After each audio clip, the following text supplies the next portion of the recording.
बोली श्रीमद्भागवत महापुराण की जय। अथ पंचम अध्याय से नारद जी के उपदेश से दक्ष पुत्रों की विरक्ति तथा नारद जी को दक्ष का श्राप।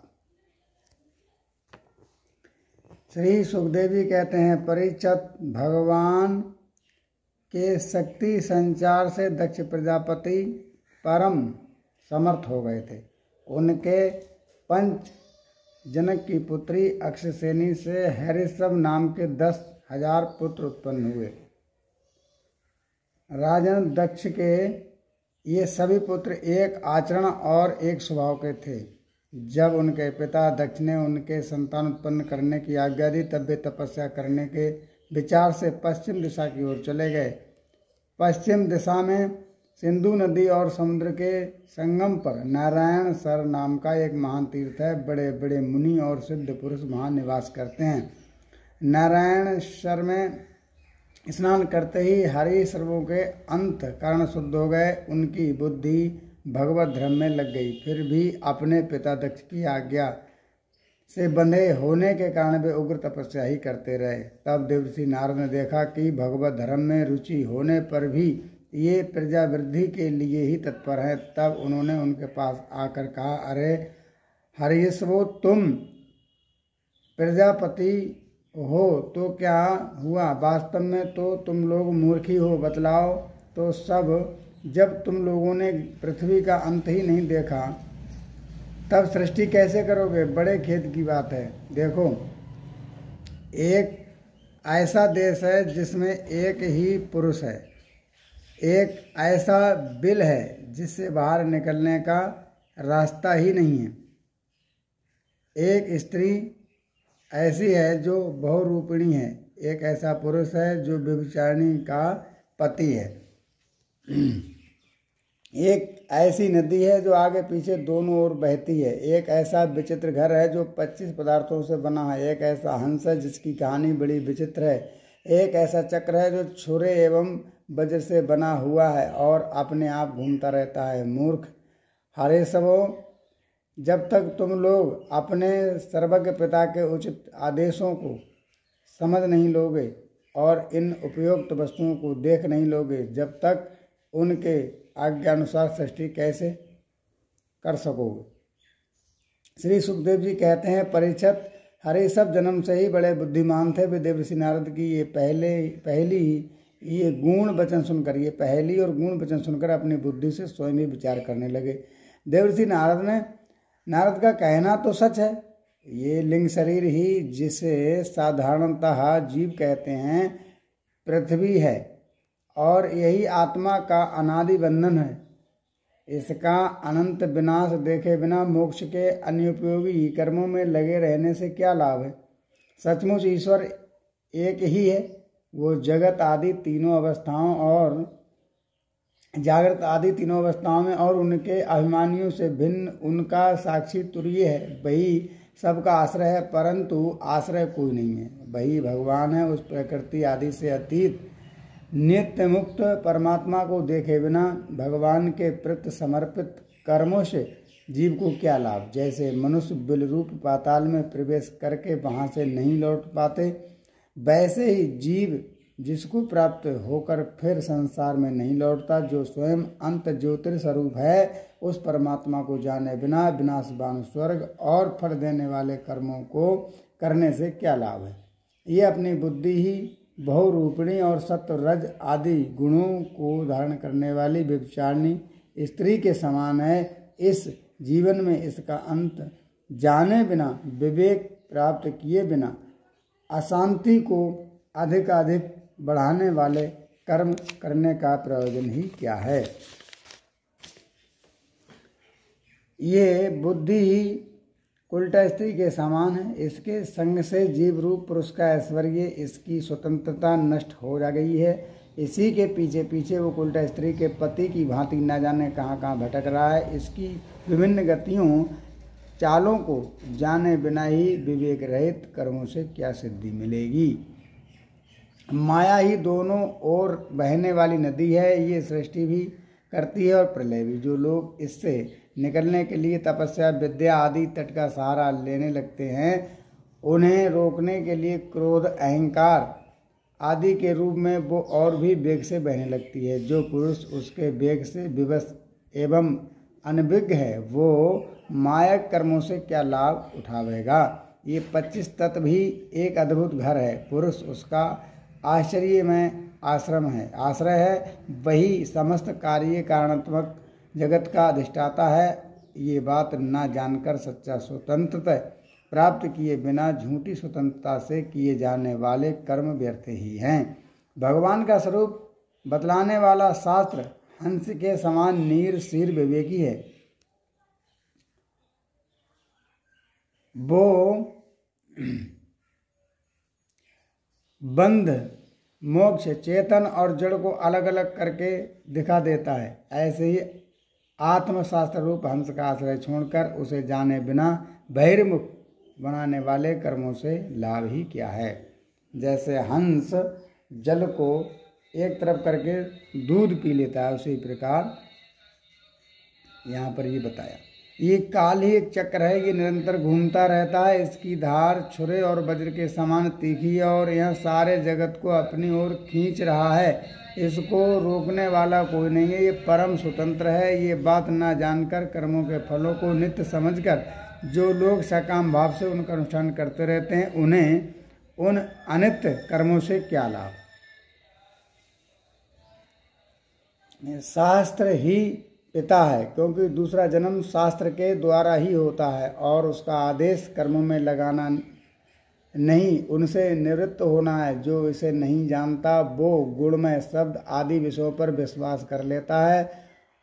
अब वो कर्मों से निवृत्त होने की आज्ञा का पालन भला कैसे कर सकता है। परीक्षित हरिवर्षों ने एक मत से यही निश्चय किया और नारद जी की परिक्रमा करके वे उस मोक्ष पथ के पथिक बन गए, जिस पर चलकर फिर लौटना नहीं पड़ता। इसके बाद देवर्षि नारद स्वर ब्रह्म में संगीत लहर में अव्यक्त हुए भगवान श्री कृष्णचंद्र के चरण कमलों में अपने चित्त को अखंड रूप से स्थित करके लोकांतर में विचरने लगे। परीक्षित, जब दक्ष प्रजापति को मालूम हुआ कि मेरे शीलवान पुत्र नारद के उपदेश से कर्तव्यच्युत हो गए हैं, तब वे शोक से व्याकुल हो गए। उन्हें बड़ा पश्चाताप हुआ। सचमुच अच्छी संतान का होना भी शोक का ही कारण होता है। ब्रह्मा जी ने दक्ष प्रजापति को बड़ी संतावना दी। तब उन्होंने पंचजन नंदिनी के अक्ष के सेनी के गर्भ से 1000 पुत्र और उत्पन्न किए। उनका नाम था सबलास। वे भी अपने पिता दक्ष प्रजापति की आज्ञा पाकर प्रजा सृष्टि के उद्देश्य से तप करने के लिए उसी नारायणी सरोवर में गए, जहाँ जाकर उनके बड़े भाइयों ने सिद्धि प्राप्त की थी। सबलासुओं ने वहाँ जाकर उस सरोवर में स्नान किया। स्नान मात्र से ही उनके अंतकरण के सारे मल धुल गए। अब वे पर ब्रह्म स्वरूप प्रवण का जप करते हुए महान तपस्या में लग गए। कुछ महीने तक केवल जल और कुछ महीने तक केवल हवा पीकर ही उन्होंने हम नमस्कार पूर्वक ओमकार स्वरूप भगवान नारायण का ध्यान करते हैं।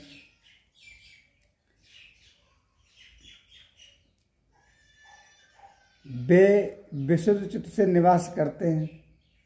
सबके सर्वंतर्यामी तथा सर्वव्यापक एवं परमहंस स्वरूप हैं। इस मंत्र का अभ्यास करते हुए मंत्र अधिपति भगवान की आराधना की।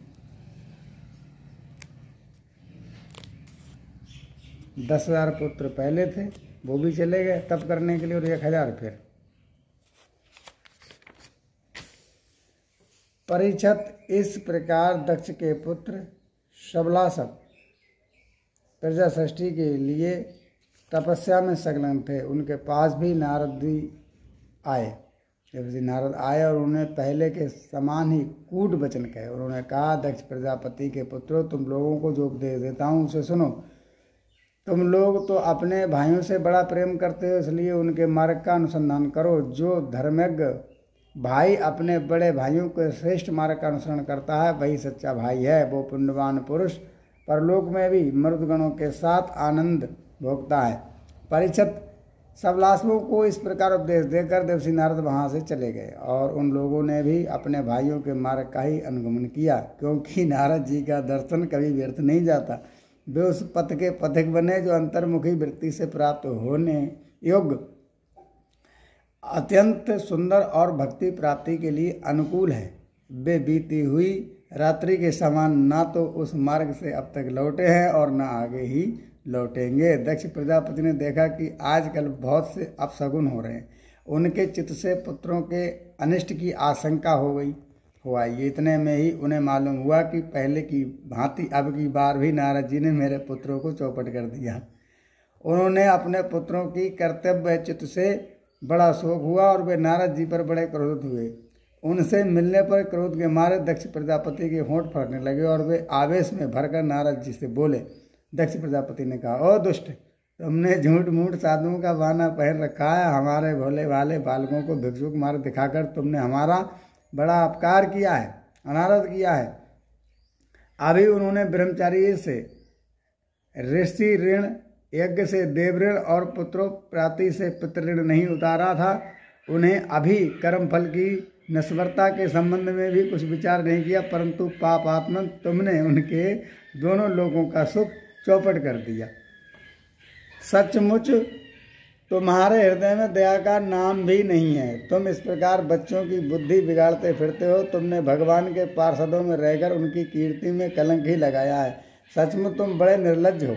मैं जानता हूँ कि तुम भगवान के पार्षद तथा सर्वदा दुखी प्राणियों पर दया करने के लिए व्यग्र रहते हैं, परंतु तुम प्रेम भाव का विनाश करने वाले हो। तुम उन लोगों से भी बैर रखते हो जो किसी से बैर नहीं करते हो। यदि तुम ऐसा समझते हो कि वैराग्य से ही स्नेह पास विषय शक्ति का बंधन कट जाता है, तो तुम्हारा यह विचार ठीक नहीं है, क्योंकि तुम्हारे जैसे झूठ मूठ वैराग्य का स्वांग भरने वालों से किसी को वैराग्य नहीं हो सकता। नारद मनुष्य विषयों का अनुभव किए बिना उनकी कटता नहीं जान सकता, इसलिए उनकी दुख रूपता का अनुभव होने पर स्वयं जैसा वैराग होता है वैसा दूसरों के बहकाने से नहीं होता। हम लोग सदग्रस्त हैं, अपनी धर्म मर्यादा का पालन करते हैं। एक बार पहले भी तुमने हमारा असहा अपकार किया था, तब हमने उसे सह लिया। तुम तो हमारे वंश परंपरा का उच्छेद करने पर ही उतारू हो रहे हो। तुमने फिर भी हमारे साथ वही दुष्टता का व्यवहार किया, इसलिए मूढ़ जाओ। लोकांतर में भटकते रहो, कहीं भी तुम्हारे लिए ठहरने को ठौर नहीं मिलेगा। ये श्राप दे दिया दक्ष प्रजापति ने नारद जी। श्री सुखदेव जी कहते हैं, परीक्षित संत शिरोमणि नारद जी बहुत अच्छा कहकर दक्ष का श्राप स्वीकार करके चल दिए।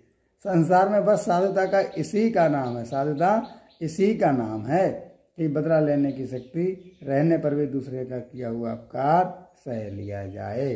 बोली श्रीमद्भागवत महापुराण की जय। श्रीमद्भागवत पुराणे परमहंसाय संहितायां षठ स्कंदे नारद शापो नाम 5वां अध्याय। अब आगे की कथा कल आपके लिए मिलेगी।